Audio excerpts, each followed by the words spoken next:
आपको board exam में number उठाना है तो सभी सब्जेक्ट के ऑब्जेक्टिव क्वेश्चन पे अपनी पकड़ बनानी पड़ेगी और फिजिक्स के ऑब्जेक्टिव के लिए स्वागत है आपका आपके अपने YouTube channel physics driver global institute पे। ये रहा आपके स्क्रीन पर 2010 का पहला फिजिक्स का ऑब्जेक्टिव क्वेश्चन।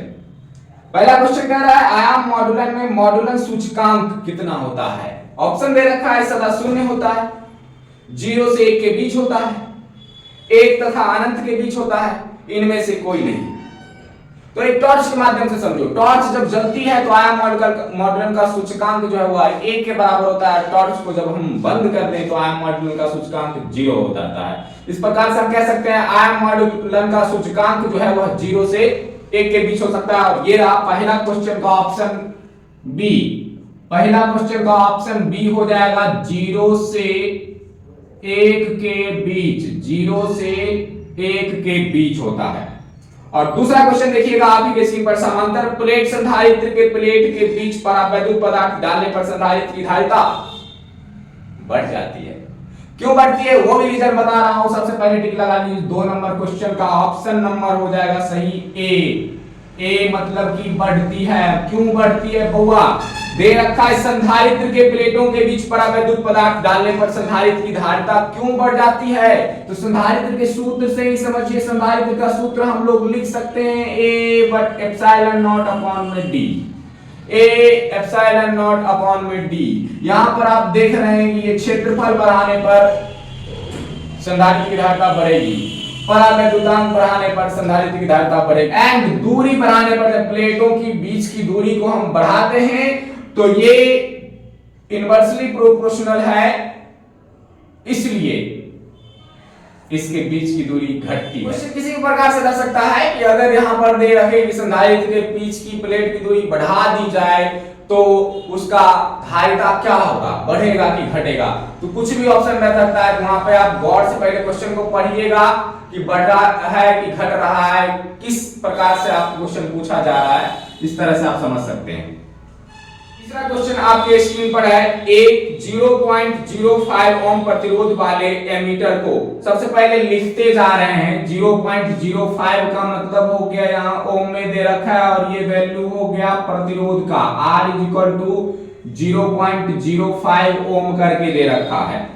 और फिर कह रहा है एमीटर को 1.5 वोल्ट विद्युत वाहक बल के सेल से जोड़ा गया है। मतलब सेल का विद्युत वाहक जिसको हम E से लिखते हैं और इसका वैल्यू दे रखा है 1.5 वोल्ट, 1.5 वोल्ट सर इसके बराबर दे रखा है। अगर 2.0 एम्पीयर की धारा परिपथ में बहती है तो सेल का आंतरिक प्रतिरोध क्या है। सेल के आंतरिक प्रतिरोध को R से लिखा जाता है जो आपको पूछ लिया गया है और I का वैल्यू दे रखा है 2.0 एम्पीयर। ए फॉर यहाँ पर एम्पीयर है, फॉर एप्पल नहीं है, याद रखिएगा। और कैलकुलेशन करना स्टार्ट करते हैं। सबसे पहले देखिएगा सूत्र लिख रहा हूं मैं यहाँ पे, I = E upon capital R plus small r। Capital R जो है परिपथ का प्रतिरोध है और स्मॉल r जो है वह सेल का आंतरिक प्रतिरोध है। इसी का वैल्यू निकालना है। विद्युत वाहक बल दे रखा है, सेल का कितना विद्युत वाहक बल 1.5 वोल्ट है। सभी जगह पर सभी का वैल्यू पुट करो, कैलकुलेशन का आंसर ये आपका। तो I = कितना आ जाएगा सर, प्रथम देखिए I का वैल्यू सर दे रखा है 2.0 एम्पीयर। डायरेक्ट रखी दो, बाद में अपना कैलकुलेशन करते रहना। 2.0 = में E का वैल्यू है सर 1.5 करके दे रखा है, 1.5 मात्रा को तरफ बाद में अपना रख लेना है कि साथ। और फिर कैपिटल R का मान है 0.05 करके, प्लस में R का वैल्यू तो निकालना है, यहाँ पर R ज्यों का त्यों रख देंगे। और कैलकुलेशन को और आगे बढ़ाते हुए देखिएगा, यहाँ पर जो है ये डिवीजन के फॉर्म में, इसको इधर लाएंगे तो मल्टीप्लाई के फॉर्म में हो जाएगा। तो इसको लिख सकते हैं 2 लिख सकता है, 2.0 देने की जरूरत नहीं है, पॉइंट के बाद 0 का कोई ऐसे मतलब रह नहीं जाता है। इनटू में हो जाएगा कितना, 0.05 इनटू में हो जाएगा, सॉरी यहाँ प्लस है ना, प्लस हो जाएगा R के, और = में इधर बच गया सिर्फ ऊपर वाला 1.5 करके। और कैलकुलेशन फिर आगे बढ़ाइएगा तो 2 को 5 से मल्टीप्लाई कीजिएगा, ये 0.10 के बराबर होगा, यानी 0.1 के बराबर होगा। प्लस में हो गया 2 को R से मल्टीप्लाई कीजिएगा, 2R = में हो गया 1.5। और फिर देखिए यहाँ पे क्या कह रहा है, यहाँ पे 2r तो रहने दीजिए, इसको उधर भेज दीजिए, इसको ये प्लस में उधर जाएगा तो माइनस में हो जाएगा। 2r इक्वल टू हो जाएगा 1.5 और माइनस का इसको 0.1 कह सकते हैं, हम कह सकते हैं, नहीं कहो तो कोई दिक्कत भी नहीं है, और घटेगा तो 1 ही घटेगा पॉइंट के बाद वाले में से। 2r इक्वल टू हो जाएगा 1.5 में से 1 गया तो 1.4 बचा। सर r का वैल्यू हमको चाहिए था और कुछ इस तरह से ये कट रहा है और आंसर आ रहा है 0.7। प्रतिरोध का मात्रक आप लगा सकते हैं ओम है। देखिए क्वेश्चन में ऑप्शन कितना नंबर सही लग रहा है आपका। ऑप्शन नंबर ये दे रखा है डी, ऑप्शन नंबर दे रखा है डी। कुल मिलाकर हम कह सकते हैं कि क्वेश्चन नंबर 3 का आंसर जो है डी हो गया। संतुष्ट है? Very easy calculation. और देखिए नेक्स्ट क्वेश्चन आप ही के स्क्रीन पर है 4 नंबर। 4 नंबर क्वेश्चन कह रहा है विद्युत आवेश का क्वांटम ईएसयू मात्रक क्या होता है। सबसे पहले जानो क्वांटम होता क्या है। क्वांटम जो है एक बहुत ही छोटा पार्टिकल है। क्वांटम क्या होता है? क्वांटम विद्युत आवेश का सबसे छोटा पार्टिकल है और वह छोटा पार्टिकल जो है वो इलेक्ट्रॉन होता है। और इलेक्ट्रॉन का ईएसयू मात्रक में वैल्यू पूछ रहा है। ईएसयू में आप लोग एसआई यूनिट में वैल्यू जानते होंगे। एसआई यूनिट में वैल्यू होता है 1.6 into 10 to the power -19 के बराबर। और ईएसयू की बात करें तो हम कह सकते हैं यहाँ पर सर ईएसयू में इलेक्ट्रॉन का मान होता है, ईएसयू में इलेक्ट्रॉन का मान होता है 4.78 into 10 to the power -10 के बराबर।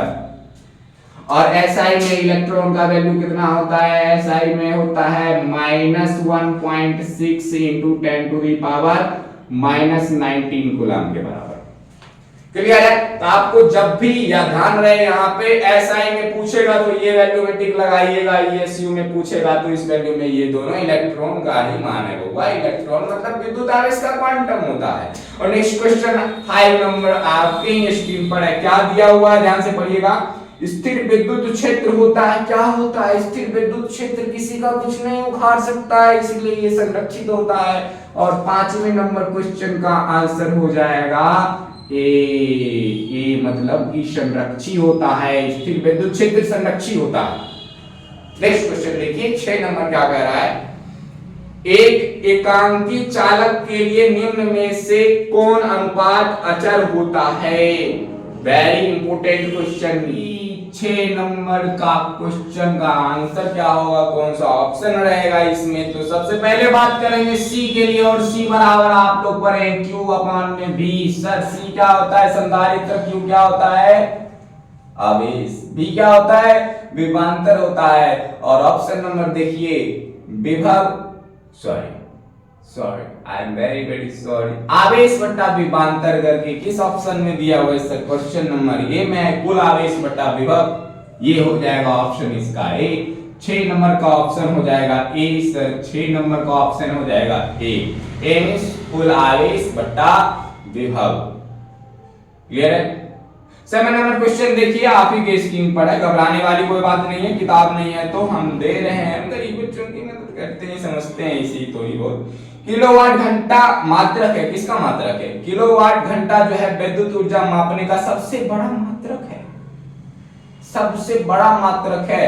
तो इसमें देखिए ऑप्शन नंबर ये दे रखा है आपको, option number B. Option number 7 का हो जाएगा बी। ऊर्जा का मात्रक है। किलोवाट घंटा किसका मात्रक है? वो ऊर्जा का, विद्युत ऊर्जा का है सर। ऊर्जा तो है उसमें भी, ऊर्जा है ना, ऊर्जा का मात्रक है किलोवाट घंटा, ऊर्जा का मात्रक। ठीक है? 1 नंबर क्वेश्चन देखिए। समरूप वेग से चलायमान आवेश उत्पन्न करता है। समरूप वेग से, अरे आवेश चल रहा है ना, आवेश चलेगा तो आवेश की गति के कारण क्या जनरेट होगा? विद्युत धारा प्रवाहित होगी। कहने का मतलब कि विद्युत प्रवाहित हो रहा है, विद्युत उत्पन्न हो रहा है। और विद्युत के उत्पन्न होने से क्या उत्पन्न होता है सर? चुंबकीय क्षेत्र भी उत्पन्न होता है साथ साथ। अर्थात आप कह सकते हैं कि दोनों उत्पन्न हो सकता है। और ये ऑप्शन में दे रखा है सी नंबर देखिएगा, विद्युत चुंबकीय क्षेत्र। कुल मिला के कह सकते हैं 8 नंबर का आंसर हो जाएगा सी। 8 नंबर का आंसर हो जाएगा सी। हम लिख भी दे रहे हैं यहाँ पे, दिख नहीं रहा होगा आपको तो, विद्युत चुंबकीय क्षेत्र। ये 8 नंबर क्वेश्चन का आंसर रहा। 9 नंबर क्वेश्चन देखो फटाफट देखो। ध्रुव प्रबलता का एसआई मात्रक क्या होता है? ध्रुव प्रबलता का एसआई मात्रक होता है सर, कितना इजी क्वेश्चन दे रखा है। अमीटर होता है सर, अमीटर, इसको अमीटर बोलते हैं, मीटर क्या बोलते हैं, एम्पियर मीटर बोलते हैं सर, एम्पियर मीटर की वही है। और देखिएगा 10 क्वेश्चन, ये तो सॉल्यूशन वाला दे रखा है, गौर से पढ़िएगा क्या दे रखा है यहाँ पे। एलसीआर श्रेणी क्रम परिपथ में ओमेगा कोणीय आवृत्ति हम भी जानते हैं, आप भी जानते होंगे, एक अल्टरनेटिंग सोर्स से जुड़ा हुआ है, अल्टरनेटिंग करंट सोर्स, जो मतलब कि कह रहे हो ये बोर्ड वाली तुम्हारे घर में जो होती है उसमें डाल दिए कुंडली वगैरह, उससे जुड़ा हुआ है। और धारा का शिखर मान महत्तम होगा, कब होगा, जब भी अल्टरनेटिंग करंट में ये एलसीआर परिपथ को डाला जाएगा। तो एलसीआर परिपथ में याद करो कि होता क्या है, कुंडली मतलब कहें कि प्रेरकत्व का प्रतिरोध जो है वो और संधारित्र का प्रतिरोध जो है वो, कहने का मतलब ये यहाँ पे बात करो XL जो है वो और XC जो है वो, ये दोनों एक दूसरे के बराबर जब हो जाएगा तो प्रवाहित धारा का मान अधिकतम होगा। समझ आएगी नहीं? अब देखो सर कैसे, इसको कैलकुलेट कर लो थोड़ा, इसको हम लिख सकते हैं ओमेगा एल करके, इसको लिख सकते हैं ओमेगा एल करके, इसको लिख सकते हैं 1 बाई ओमेगा सी करके, और यहाँ पर अगर क्रॉस मल्टीप्लाई करें तो ओमेगा से ओमेगा मल्टीप्लाई करेंगे तो ओमेगा स्क्वायर हो जाएगा, एल को सर उधर भेज दीजिए, इधर हो जाएगा 1 बट्टा में एल सी, और इधर स्क्वायर का हटाएगा तो उधर रूट चढ़ेगा, कुल मिला के फाइनली आंसर जो है ओमेगा इज इक्वल टू किसके बराबर होगा सर, 1 अपॉन में अंडर रूट एल सी के बराबर। ऑप्शन देखो कितना नंबर है, ये ऑप्शन कितना नंबर दे रखा है, ऑप्शन कितना नंबर है सर, ऑप्शन है ये सी नंबर, ऑप्शन है 10 का सी हो जाएगा, 10 का सी हो जाएगा सर, 10 का सी, देखिए ये 10 का सी आंसर है, 10 का। ये था 2010 का। आगे मिलते हैं 2011 के साथ, बने रहिएगा हमारे साथ।